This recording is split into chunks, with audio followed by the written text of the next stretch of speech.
Hello, welcome to my channel Tech Support. So now I show you how to make your PC faster on Windows 10.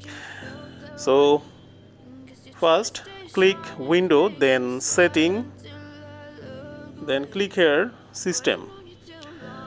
Now go to the About. Click About.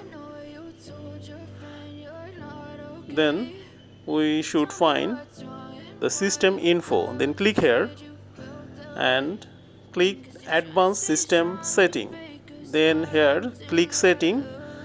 Then we should select Advanced for best performance and click OK.